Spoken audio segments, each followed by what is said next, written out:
દીકરા તું મને યાદ કર ના, એવું ક્યારે આશા ના રાખે।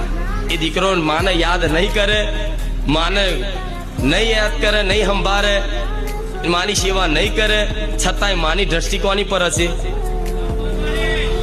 એના દીકરા પર। એ પણ એના 4 દીકરા હશે ને, પણ એમાંથી એક વાલો દીકરો હશે ને એની પર સૌથી વિશેષ નજર હશે।